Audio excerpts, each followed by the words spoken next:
Wherever the British Empire went, they found an easier way. The easiest way to rule was to divide. They did that in Ireland, India, the division of the Middle East during the Ottoman period. A lot of the troubles in today's world are the outcome of Churchill and imperial policies carried out by the British in that part of the world.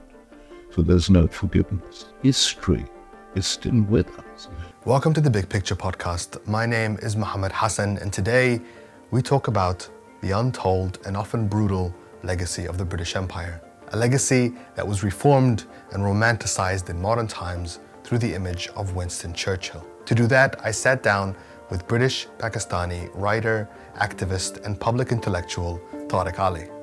Ali has consistently questioned and prodded Britain's history, writing from the voice of a global South forcing their colonial masters to account for their past crimes. His most recent work is a biography of the iconic wartime Prime Minister, Winston Churchill, arguably one of the most written about historical figures in our time.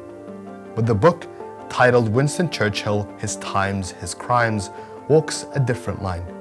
Far from the image of Churchill as a brilliant orator and an unconventional statesman who became the moral voice of the West against Hitler, the portrait Ali paints is one of a self-obsessed, ruthless, and deeply racist colonial leader who lost little sleep over his crushing attempts to maintain Britain's rule. In particular, his actions in Ireland, Kenya, and Bangladesh led to some of the most horrific atrocities of the 20th century. Now, this conversation takes place before October 7 and the war on Gaza. But this quote from Churchill in 1936, speaking about the expected displacement of Palestinians by Zionists, is very telling. Quote, "I do not agree that the dog in the manger has the final right to the manger, even though he may have lain there for a very long time. I do not admit that right. I do not admit, for instance, that a great wrong has been done to the Red Indians of America or the black people of Australia. I do not admit that a wrong has been done to these people by the fact that a stronger race, a higher grade race, a more worldly, wise race, to put it that way, has come in and taken their place." So who is the real Winston Churchill? And what does his legacy teach us about the history of Britain?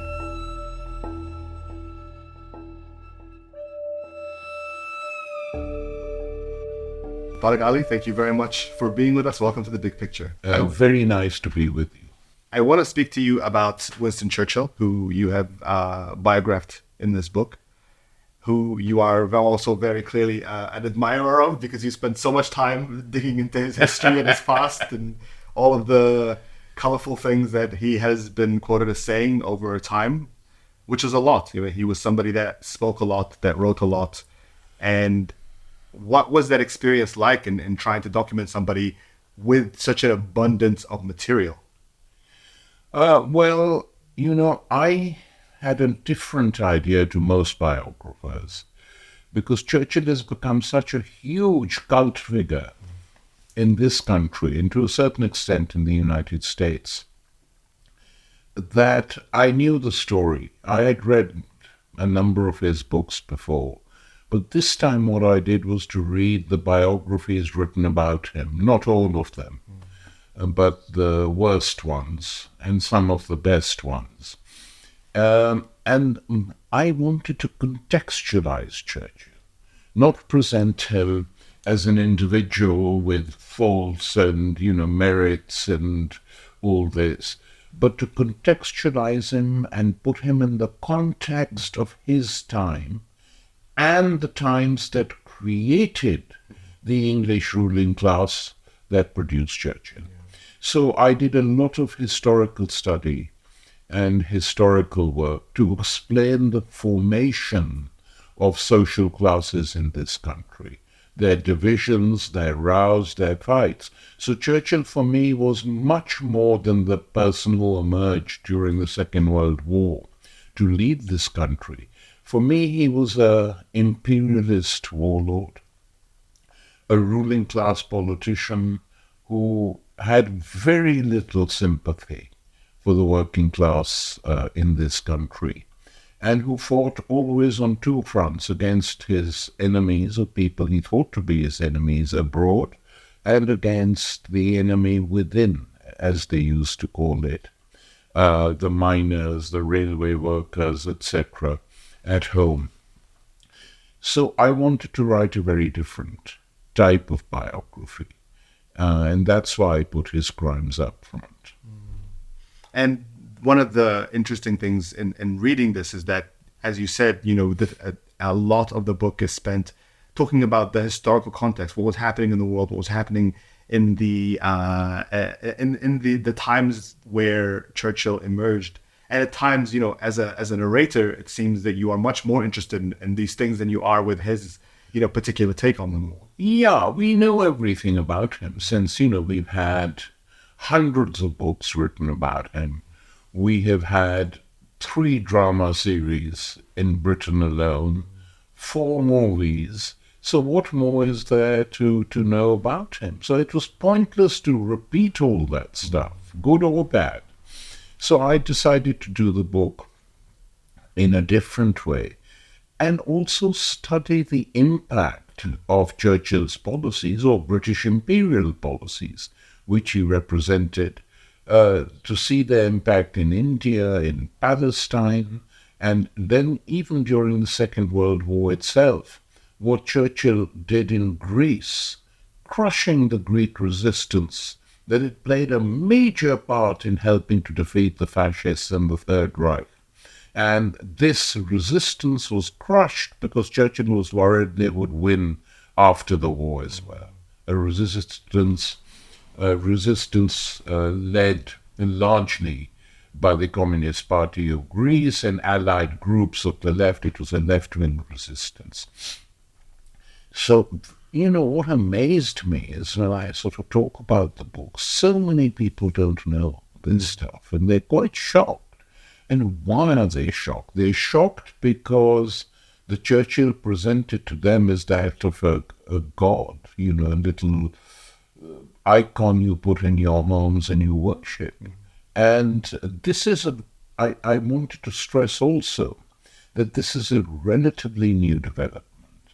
That during his life, Churchill was not treated in that fashion. In fact, at the height of the Second World War, in 1942, there was serious talk about removing him as Prime Minister and finding someone else because of the defeats the British had suffered in Tobruk and in Singapore, etc. So in this image of Churchill, which we see today as a British godhead, is linked very much to Mrs. Thatcher's victory in the 80s and her decision to wage war on the Falklands, on Argentina, to keep the Falklands British. And they needed a symbol, and what better symbol, she thought, than Churchill. So that's the time they started building him up. And I point out in the book that in the 60s and 70s, Churchill was the butt of satirists. They attacked him. There were plays written about him. There were criticisms made about him and imperial policies in that period.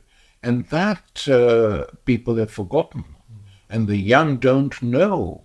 So what has pleased me a lot is that the response I've had from young people is incredibly positive. I've had lots of emails from people between the ages of 18 and 30 saying we had no idea. We had no idea.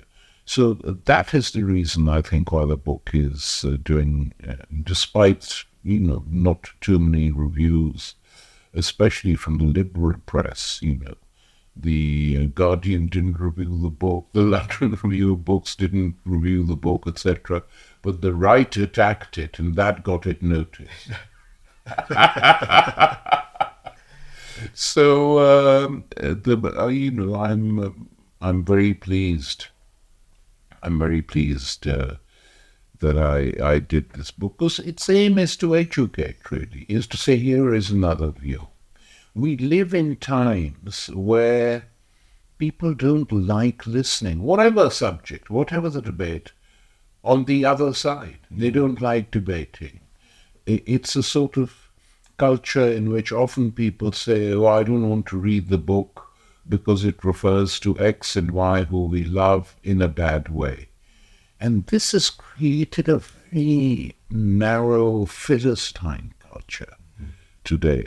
And I want to sort of break through that as well for those who worship Churchill, and get people to read it so they know. I mean, daubing paint is fine on a statue. I have no objection to that. But you need to do a bit more than that. Mm-hmm. Because one of the things I felt when young people were tearing down or wanting to tear down statues, by the way, no one did that with Churchill. They just daubed paint. And I said, fine, these horrific people who were slave owners and all that, their statues, if the local population doesn't want them, get rid of them. Mm.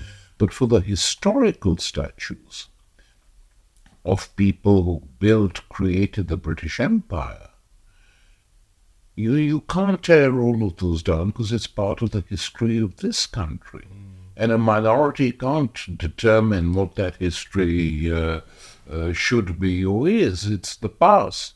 But what you can do is where these statues exist, whether it's Churchill's or whoever else is put alternative plaques.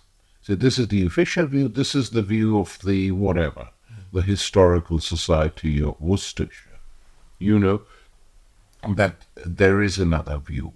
And in a world where increasingly the mainstream media speaks with one voice on many questions, it's very important for the proper functioning of democracy to have another view. When you were researching Churchill, and I mean, one of the enduring myths about him as a person is that he was this great, far-seeing military mind. And of course, the way that you describe him, the way that many others describe him is anything but that. Is somebody that maybe when he was young desperately wanted to become this kind of person, but that ultimately failed on multiple occasions and was proven wrong on several of these very key decisions that he had to make. How much of Churchill in your mind is somebody that deserves to stand out as a singular person versus somebody who was merely almost a consequential figure of his time and those last decades of the British Empire? I think Churchill was desperate to be a military leader. He had that in him. He didn't go to university. He went to Sandhurst, the military academy in Britain. After a number of attempts, he finally got in because the entrance to Sandhurst was very difficult and generously guarded. But he got in, but he never made it in that sense. You know, he had these fantasies and illusions that he was a great military leader and military strategist. But no one serious within the army, at the top levels of the army, ever believed that. And when he was given the chance to implement his strategic thinking, they were disasters. You know, the Dardanelles in the First World War led to numerous deaths because of bad thinking, strategic incompetence. Churchill insisting it be done in a particular way, others opposing it, and they were proved right. So finally, I think the only role he could play was resisting the German advances in the Second World War, defending the British Empire. And this too, if we're truthful, the people who won the Second World War was the Soviet Union, the Russians of that time, and the United States. The combination of these two big powers basically, in different ways, destroyed the Third Reich. On its own, Britain couldn't have done it because the empire was in decline. But obviously, one shouldn't take away from Churchill his attempts to mobilize the people, which, most other politicians would have attempted. Churchill had more flair in that regard because of how he regarded himself. And so he could play that role. But as a politician, I mean, I don't think he was that consequential. And look, even as far as the Second World War is concerned, had Hitler decided to crush the British expeditionary force in France at the time of Dunkirk, Britain might have fallen. What is interesting, and I speculate in the book, as to why Hitler didn't do it. Many different stories, but the most authoritative one is Hitler said that the British Empire is too big for us to govern. So if we completely destroy the British army, who will run the British Empire? The Germans can't do it on their own. Mm-hmm. But I'm not sure I believe that, because, the French Empire is carried on existing. While France was occupied by the Germans. The Germans collaborated with the French colonial officers and etc. So it's a strange business, because if you look now at the records, the Germans were within hours of taking Dunkirk, and that would have been the end of the British expeditionary force. But they didn't do it, and the German generals were going mad, because just as they were about to reach Dunkirk, General Guderian was ordered to stop. He said, "Where are these crazy orders coming from, Herr the Führer?" "Why?" he shouted. No one could tell him. And so it remains a bit of a mystery as to how and why that happened. I mean, of course, we're thrilled it didn't happen, but the question is raised. So the mythology that is being created around Churchill, especially and including during the Second World War, needs to be studied in detail, and that is what I've attempted to do. And also to show them what the history of this empire was and what it did, and that history is still with us. The division of the Middle East during the Ottoman period, the Middle East as we know it now, was one large space, a space in which towns dominated, not states, not nations. So you could go to school in Jerusalem, go to secondary school in Amman, and go to the university in Cairo. Normal for people, young Arabs being educated. That creating it into little states, dividing it between France and Britain, I think, as we can see, was not a great idea as far as the Arab people are concerned. It effectively led to the whole idea of an Arab nation, an independent Arab nation, being wrecked by all this. And divide and rule, of course, traditionally is the way imperial powers rule. Look at what the Americans did in Yugoslavia, what they're doing in Syria, what they're doing in Somalia, etc. So it's the consequences are still with us, and not to mention what they did in Palestine and the Nakba. I have to be honest with you. When I wake up these days and look at the newspapers or look at the messages I'm getting on my Twitter and Facebook accounts from Palestine and Palestinians, I really want to weep. And in my head I weep, because of what is effectively taking place is the erasure, the destruction of Palestine. And the West, once again, is collaborating in all that. And the people who get very worked up about Ukraine don't think about Palestine, don't think about Yemen, don't think about Syria, don't think about Libya.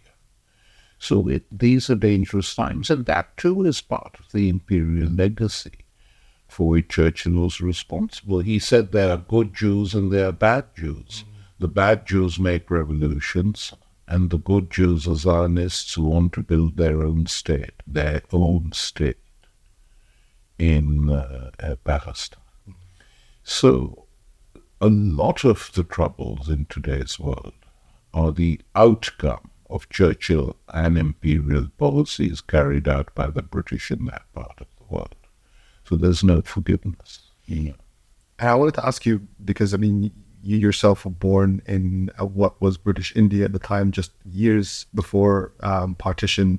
And no doubt your own life and the lives of people around you were directly impacted by these policies, the consequences of this policy of separation and division.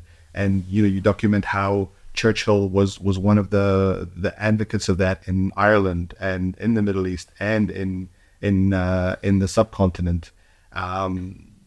Is that, in your mind, far from what happened in World War II and what happened in the British true legacy? Yes, there were alternatives. Wherever the British Empire went, they found an easier way. The easiest way to rule was to divide and rule. So they found minorities who they could support against the majority, or they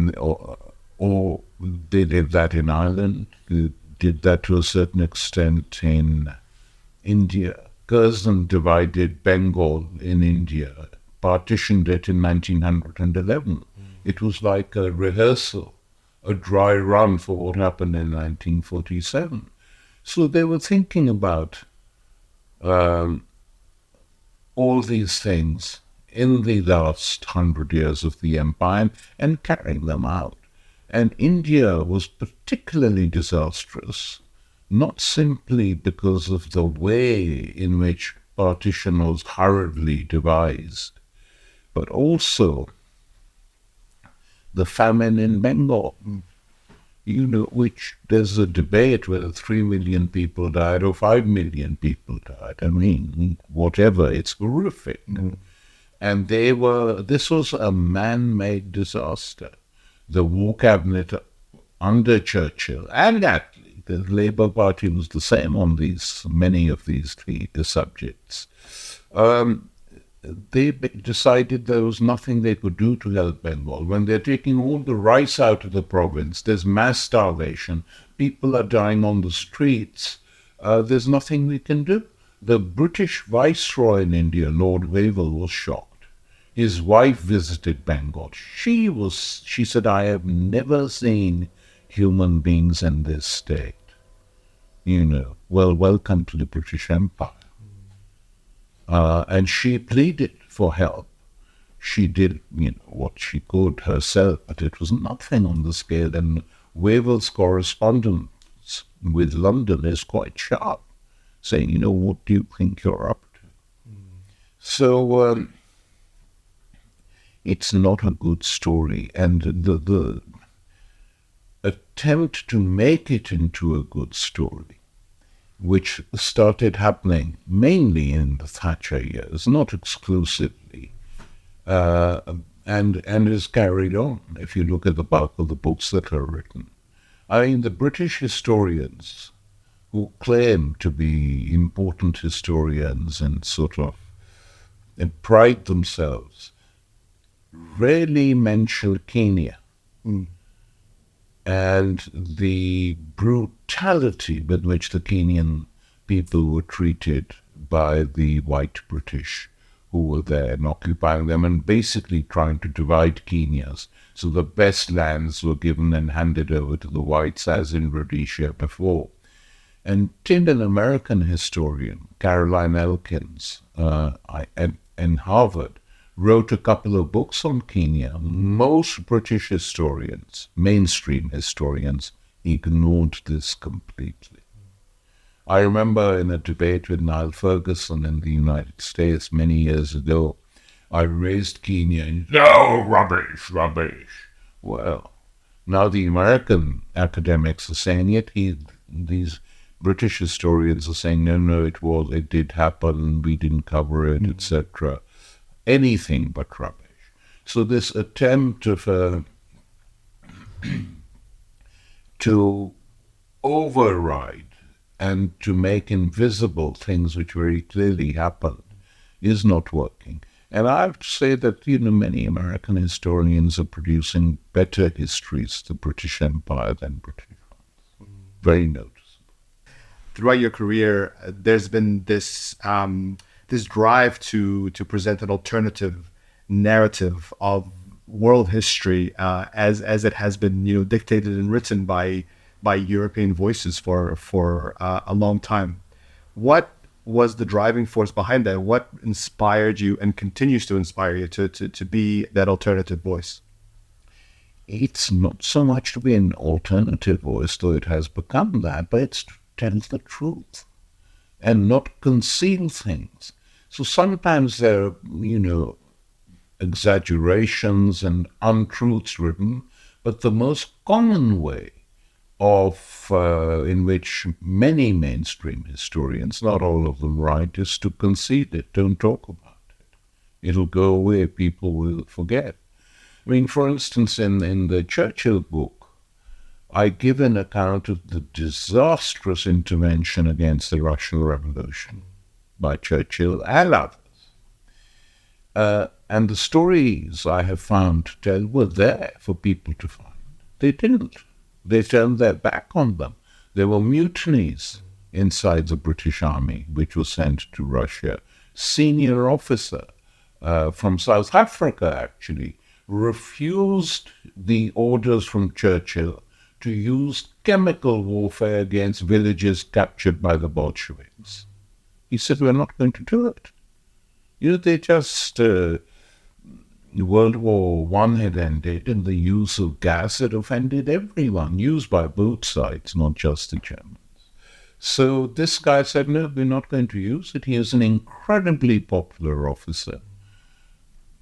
Churchill ordered that he be court-martialed and presumably shot, but he was so popular that the British High Command didn't do that.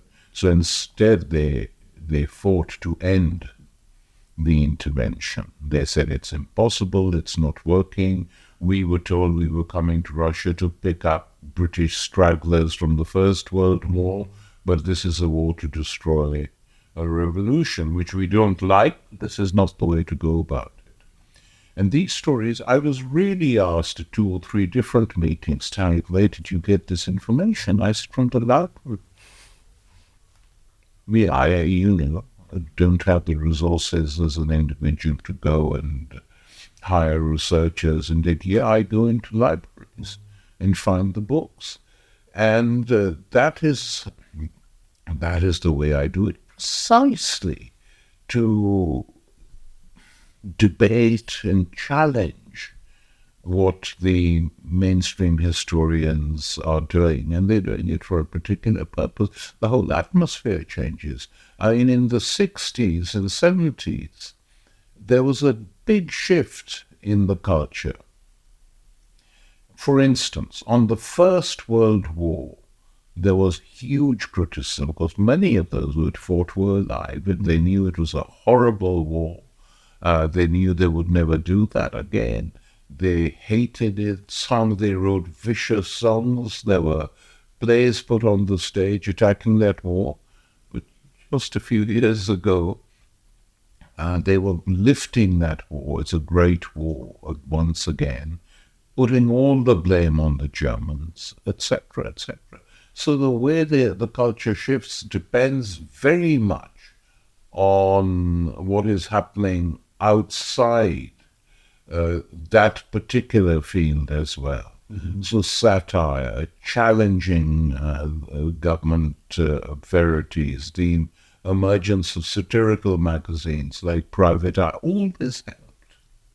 And that world is not totally disappeared, but it's become very different. Mm-hmm. And that's why I write, really. I mean, when I was writing my set of novels on the clashes between Islamic civilization and Western Christendom, the what is now called the Islam Quintet, my 5 novels.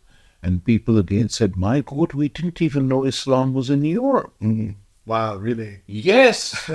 And not just, they were intelligent people. They said, we had no idea. And when I went, the book was, my first novel was published in Spain, Shadows of the Pomegranate Tree.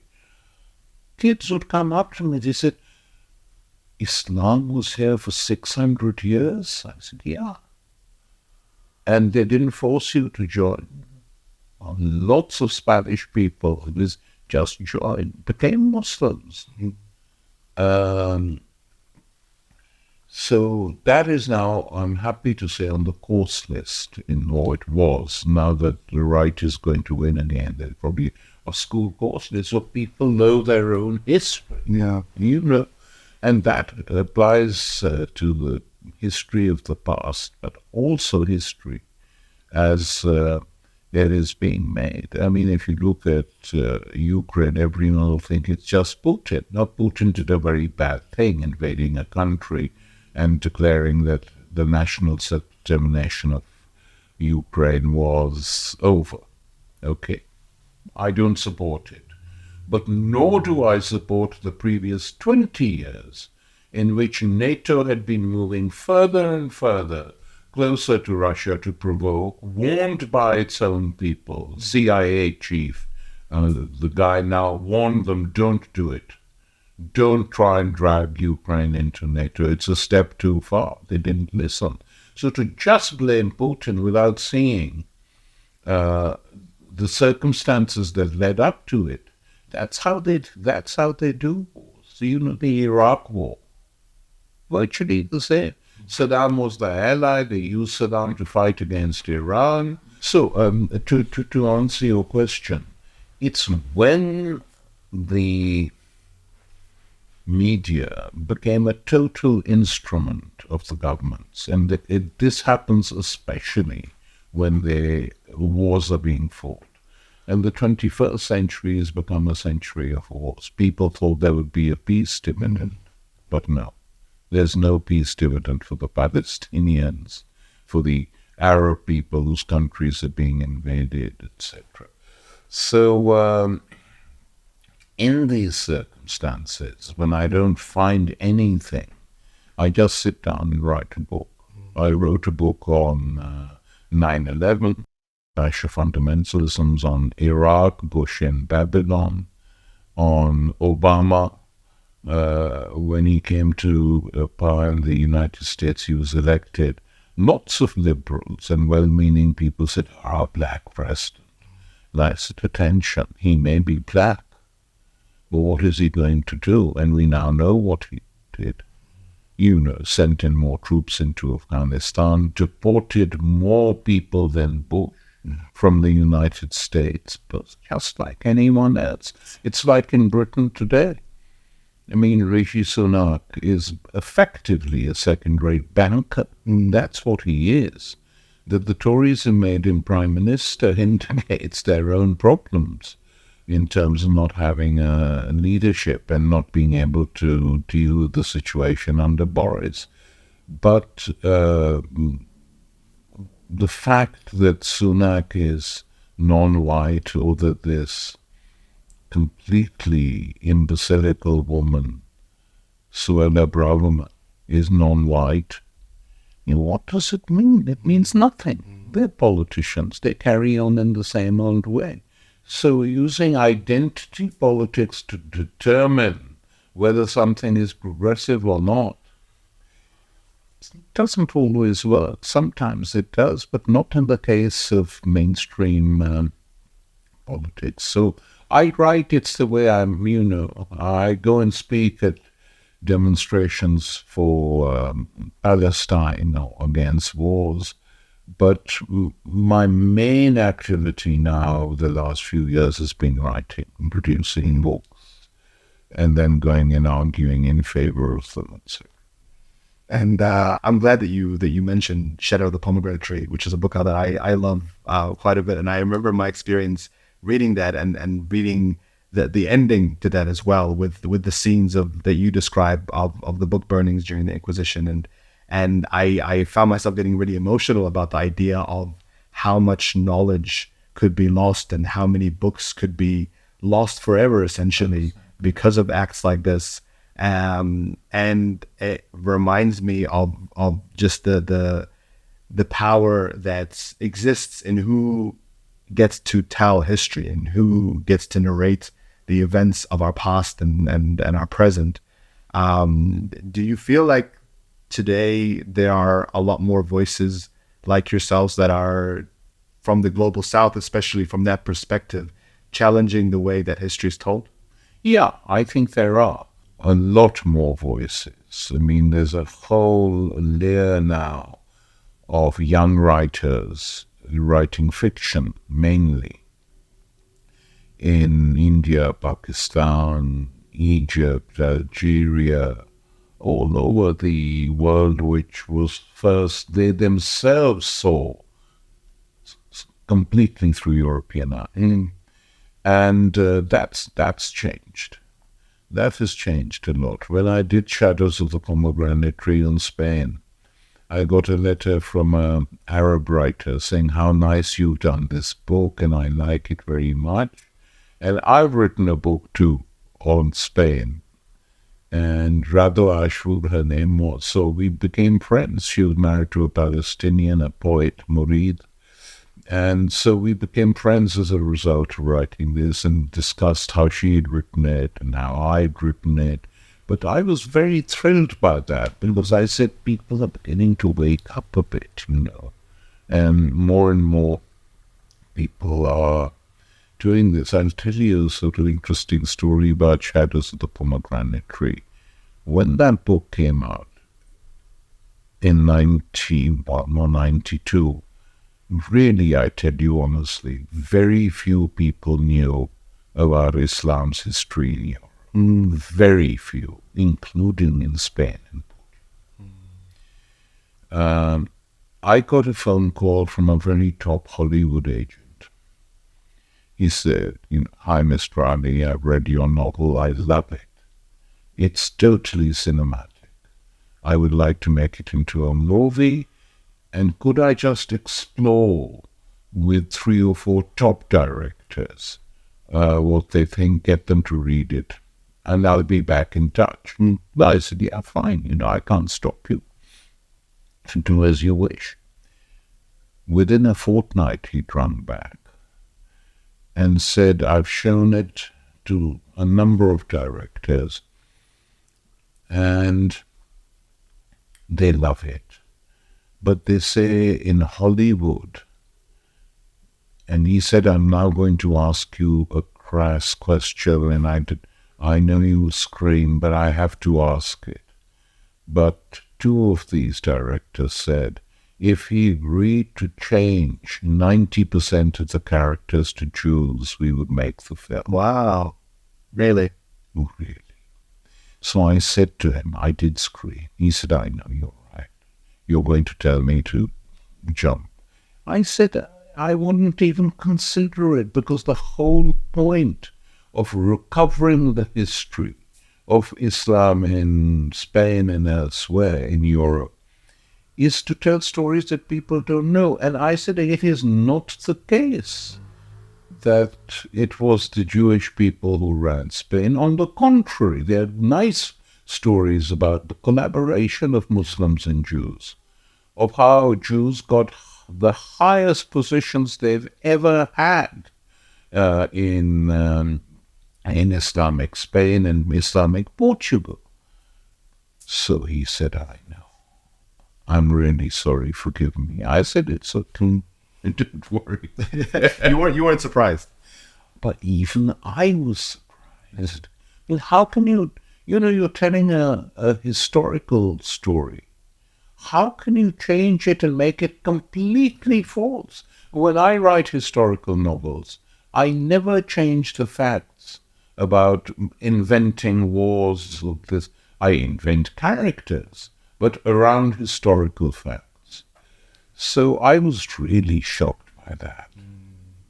I think today there is, more than any time in recent memory, there's a real challenge to the history and the retelling of history of empire, of the British Empire, of European colonialism, and of the story that I think has been commonplace, certainly for the last 100 years, in the way that Britain saw itself, in the way that European history was taught.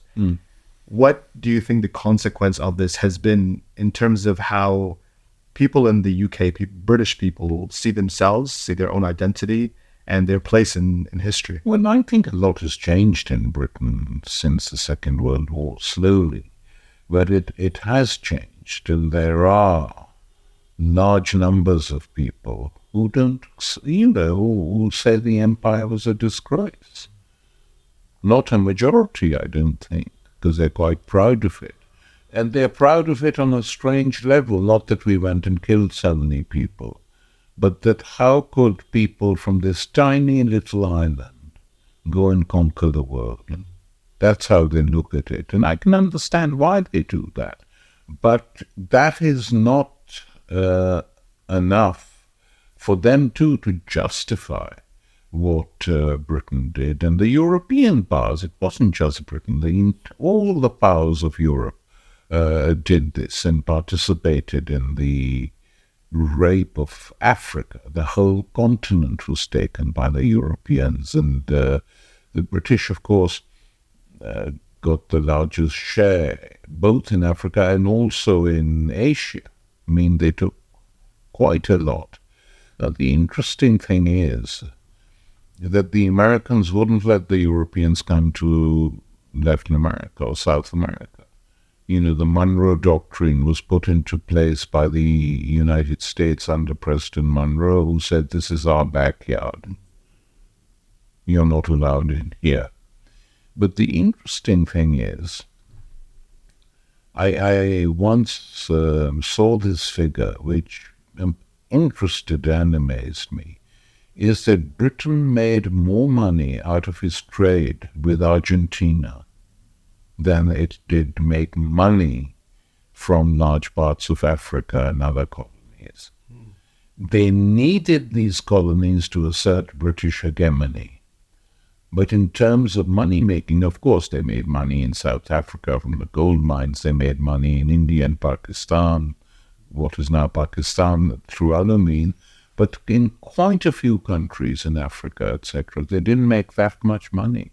But the ownership of the territory was absolutely essential so that they could actually take money. But the Argentinian model was just a trade model. They went, they traded, they built stuff, and the profits were very high. So they could have done that. There was an alternative way of dealing with the world.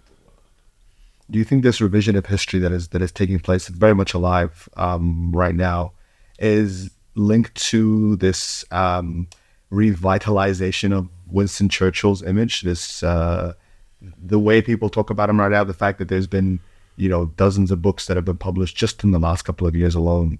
Do you think there's a link between people trying to reimagine or revive their idea of Britain? This Churchill worship is very much a state-induced enterprise. They wanted it. They had the historians, they had the broadcasters, filmmakers, because they wanted something for themselves.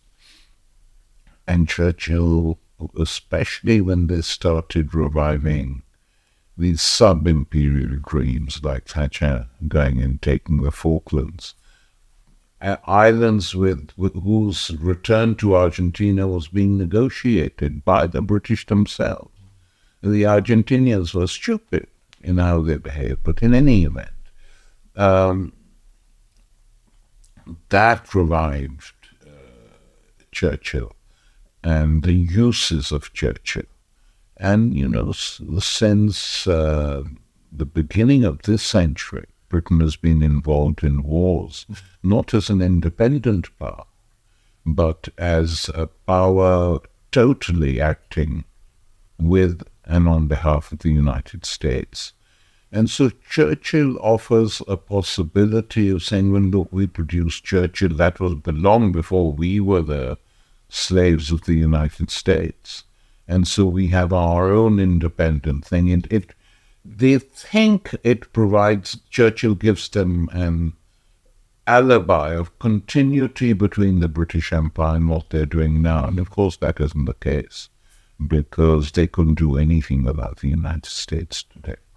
But Churchill is used for that function. And it's not that all U.S. presidents have been pro-Churchill. Obama wasn't. He was of Kenyan origin, partially. And he didn't like Churchill. Biden had his statue removed from the Oval Office because he said, I come from Ireland. And, you know, I know what Churchill and the Brits did there. So it's not even that universal within the Western world. And other European countries have their own heroes. I mean, France has de Gaulle. The Germans don't, because, you know, you can't use Hitler as a model because of what he did.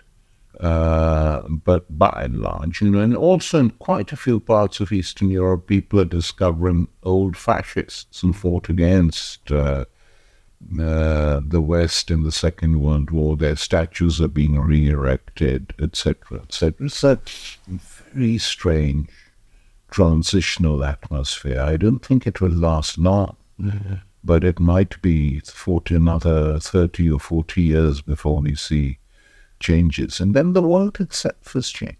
You know, China, major part, playing a very big role in frightening the United States that they might be overtaken. The new Cold War that they've started against China, and they're undecided on that. They say stupid things. They suddenly try and provoke the Chinese. And the Chinese till now, I mean, they started replying, thank God. For a long time they didn't reply to the U.S. Now they've started replying and asserting themselves, and that has divided the rulers of the United States. One day they go and apologize. The second day they attack them again. They themselves don't know what they're up to. There's a sense reading this book that you are not only documenting the era of Churchill, but also essentially the last decades of the British Empire. This empire that is in decline and desperately trying to hold on to what it can in its colonies and at home in Ireland, and looking to the world that exists today and people fighting over the soul of British history, whether it was a great empire or it was a terrible one. And with what's happening in the U.S. now and the fears in the U.S. about whether it is or is it in its own decline, how do you see the situation now and going forward? You know, are we just in a historical loop where people are repeating the same mistakes over and over again? Are we going to see a similar sad and violent end to an American empire? Look, I am in a minority on this because many people, progressive people, engage in too much wishful thinking. They say that the Americans are on their last legs. This American declinism has been a big subject of debate, both within the academy and amongst think tanks.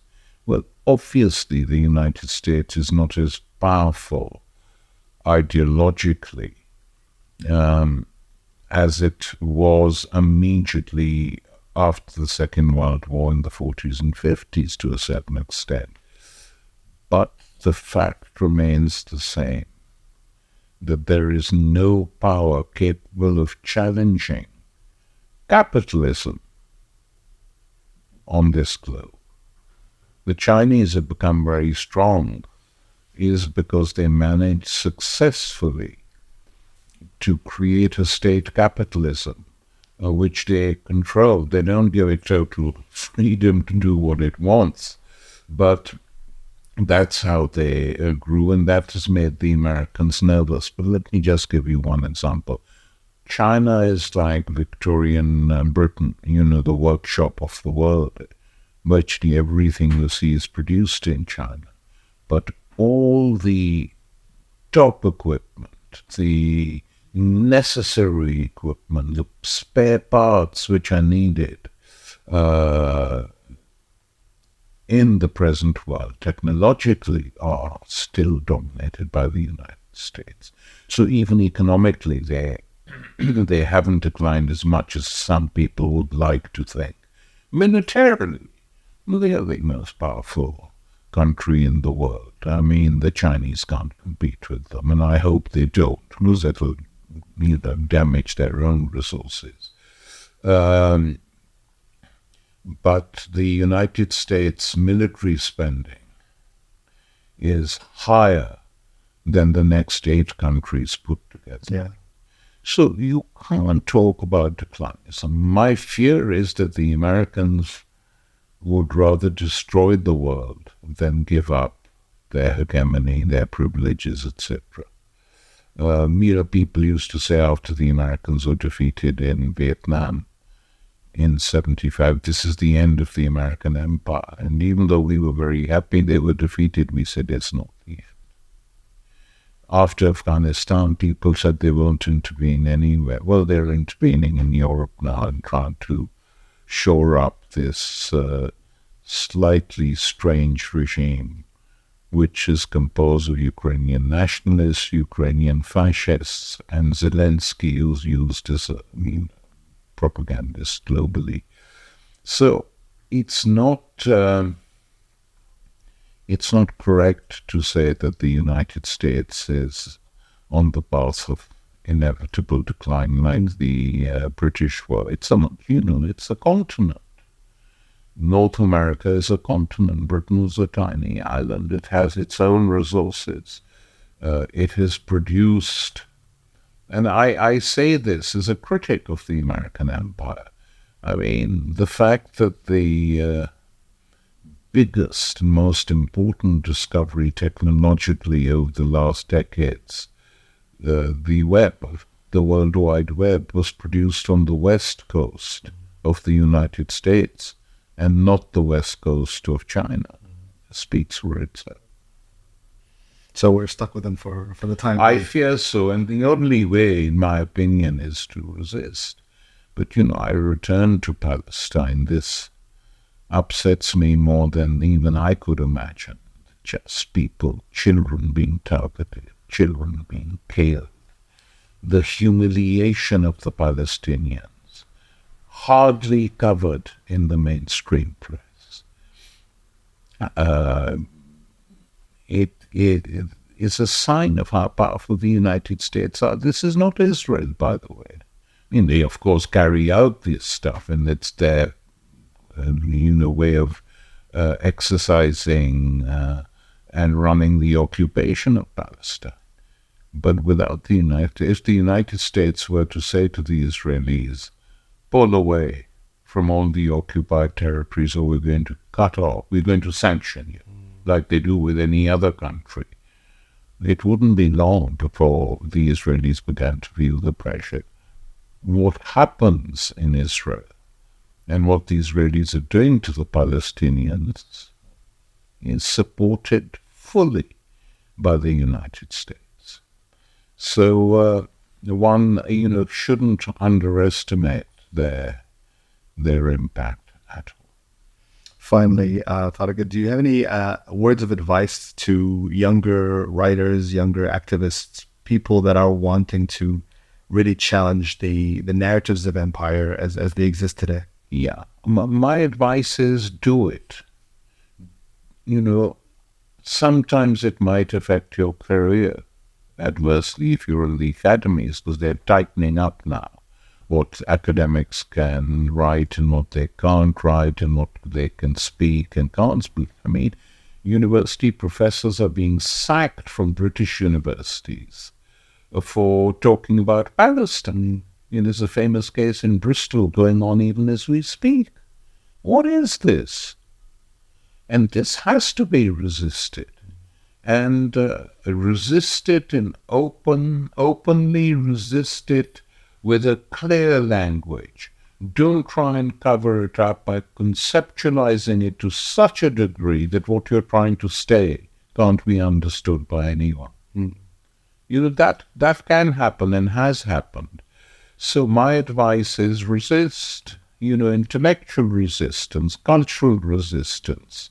Hey, when you try and resist peacefully, like through the BDS movement, they've passed laws now to stop that happening. So a peaceful opposition to Israeli hegemony is not permitted. What do they want to push people to become individual terrorists? I mean, you feel sometimes that's how they're behaving and acting. But so my advice is use your brains, use your pens, use your computers to fight this sort of appalling sickness that we witness every day. Tariq Ali, it's been an absolute pleasure. Thank you very much for being with us. Thank you very much.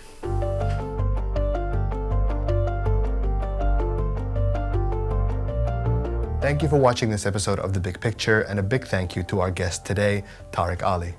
We want to hear what you have to say about Winston Churchill, about Britain and its history, and about the current climate that we are seeing happening in Gaza. So please leave your thoughts in the comments below and let us know who you'd like us to speak to next. As always, you can find all of our episodes in audio format wherever you get your podcasts from.